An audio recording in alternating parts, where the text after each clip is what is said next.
এটা বাড়ির পিছন দিকে। এটা হচ্ছে রবীন্দ্রনাথের হাতে লাগানো গাছ। এটা বাড়ির পিছনের দিকে। আর এখন আমরা নিয়ে যাচ্ছি পুকুরটা দেখাতে, রবীন্দ্র সরোবর যেটা নাম।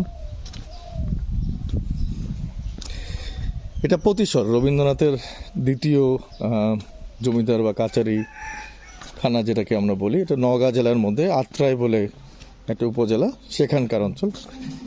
এখানে দারুণ সুন্দর নদী। রবীন্দ্রনাথের একটা অদ্ভুত ব্যাপার আছে, নদীর পাড়ে ওনার সব কিছু ছিল। এটা হচ্ছে রবীন্দ্রনাথের পুকুর, রবীন্দ্র সরোবর। এই গাছটা অনেক প্রাচীন গাছ। আর ওইখানে একটা স্ট্যাচু দেখা যাচ্ছে, ওই স্ট্যাচুটা হচ্ছে রবীন্দ্রনাথের স্ট্যাচু। উনি প্রথম এখানে আসেন 1891 সালে। তারপরে উনি বেশ কিছুদিন এখানে সময় কাটান, কয়েকবার আসেন।